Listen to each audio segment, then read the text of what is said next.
देखिए दोस्तों, कल आप लोगों का किसका पेपर है? बायोलॉजी का पेपर है, जीव विज्ञान का पेपर है। ठीक है, जीव विज्ञान का आप लोगों का कल पेपर है।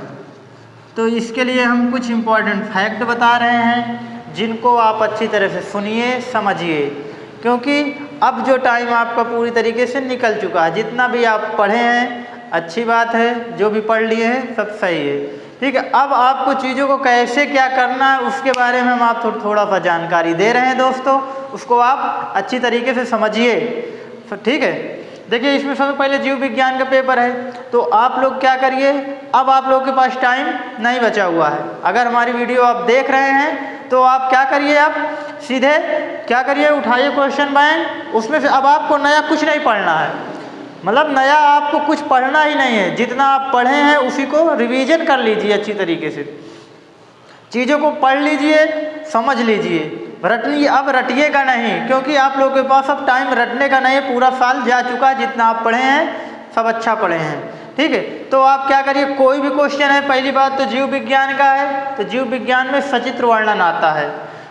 सचित्र वर्णन करने के लिए आएगा तो आपको फिगर में ध्यान देना है। सबसे पहले आप क्वेश्चन बैंक खोलिए, जो भी आपके पास स्टडी मटेरियल है उसको खोलिए, उसमें देखिए जो भी चित्र वाले हैं। जैसे पहले चैप्टर में दिया गया है आवृत बीजी, ठीक है, पहले चैप्टर में दिया गया आवृत बीजी पुष्प का, तो इसको चित्र सहित पूरा देख लीजिए, अच्छे से चित्र भी बनाना सीख लीजिए।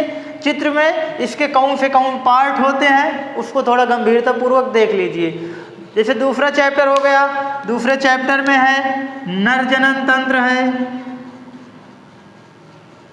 नर जनन तंत्र है, मादा जनन तंत्र है।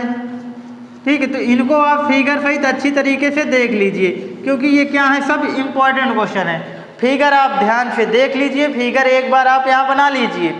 बोर्ड एग्जाम में आपको कोई प्रॉब्लम्स नहीं है, ये डाउट में मत रहिए कि हम पेंसिल से फिगर बनाएं या पेन से बनाएं, जिससे आपको आए उससे बना दीजिए। अगर आपको सही फिगर आ रहा है तो आप पेन से भी बना सकते हैं फिगर में, अगर, क्योंकि पेन से बनाने में क्या होगा, जिधर एक बार लाइन खिंचा देंगे उसके बाद उसको मिटेगी नहीं।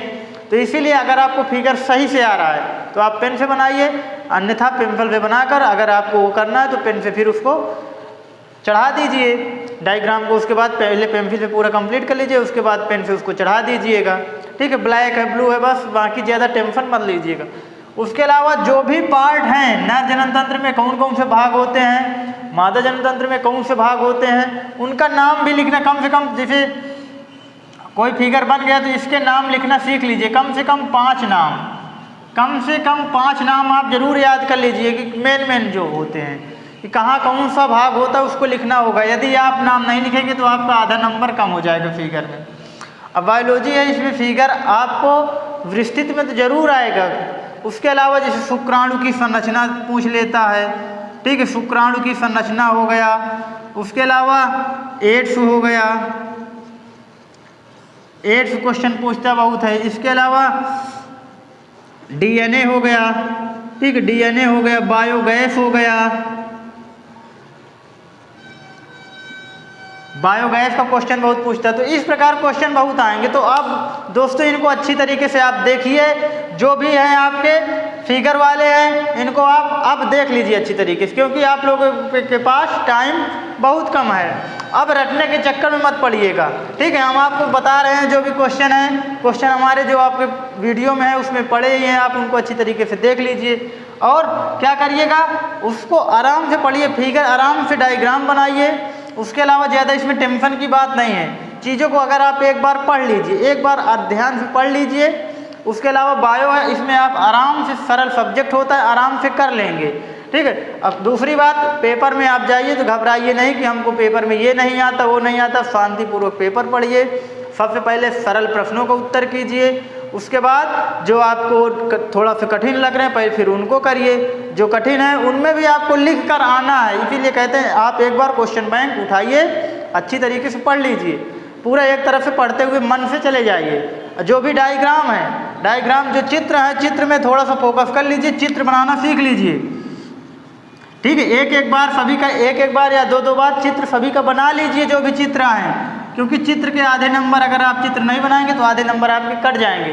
तो अगर आप हमारी वीडियो देख रहे हैं तो चित्र नहीं बनना तो क्वेश्चन बैंक है या बुक है जो आपकी मटेरियल है स्टडी, उसमें जितने भी चित्र हैं पेन उठाइए, रफ उठाइए, उनको एक बार प्रैक्टिस कर लीजिए, उनके नाम सहित नाम भी लिख लीजिएगा, क्योंकि प्रैक्टिस जब कर लेंगे तो उसके बाद पेपर में आपको बहुत सुविधा रहेगी। क्योंकि प्रॉब्लम बच्चों को यही होती है, लिखने के लिए बायो है उसमें आराम से समझ के आप कुछ ना कुछ ज़रूर लिख लेंगे, लेकिन क्या होता है अगर आप चित्र की थोड़ा सा वो नहीं किए हैं, रिवीजन नहीं किए हैं, तो आपका चित्र में गड़बड़ हो जाएगा। तो यही सब बातों को आपको ध्यान रखना है। आप लोगों के पास अब टाइम नहीं है, रटिएगा नहीं, नया कुछ पढ़िएगा नहीं, खाली समझ लीजिएगा चीज़ों को। अब आज के बाद आप रटिए मत, क्योंकि अब कल पेपर है आपका, रटने का टाइम नहीं है। नया कुछ ना पढ़िए, खाली पढ़ते हुए समझते हुए चले जाइए चीज़ों को, ठीक है। शांतिपूर्वक पेपर दीजिए, पेपर में पढ़िए, आराम से साफ सुथरा लिखने की कोशिश करिए। अब क्वेश्चन जो पूछ रहा है एड्स पूछ रहा है तो एड्स से रिलेटेड लिखिए, डीएनए पूछ रहा है तो डीएनए से रिलेटेड लिखिए। बहुत से बच्चे क्या करते हैं, क्वेश्चन पूछता है एड्स का, उसमें डीएनए के बारे में लिख देते हैं, तो ऐसे में नंबर नहीं मिलता है। अगर आप जैसे बायोगैस लिख रहे हैं तो बायोगैस के ही बारे में लिखिए, तभी आपको कुछ नंबर मिलेगा, ठीक है, चाहे जो कुछ भी लिखिए। लेकिन अगर आप बायोगैस पूछ रहा है तो उसमें आप डीएनए का लिखेंगे तो बेटा आपको नंबर वहाँ कुछ नहीं मिलेगा। तो इसको आप अच्छी तरीके से ध्यान रखिए। इसीलिए जो भी व्यवस्थित क्वेश्चन हैं उनको एक बार अच्छी तरीके से आप पढ़ लीजिए। हर चैप्टर से लगभग एक व्यवस्थित क्वेश्चन होते हैं जो इम्पोर्टेंट रहते हैं। हम आपको लगभग कुछ बता भी चुके हैं जो इम्पोर्टेंट है, हम अपने वीडियो में उसको प्रदर्शित भी कर चुके हैं, जैसे नर जनन तंत्र है, मादा जनन तंत्र है। बाकी आप अच्छी तरीके से उनको पढ़ लीजिए। धन्यवाद।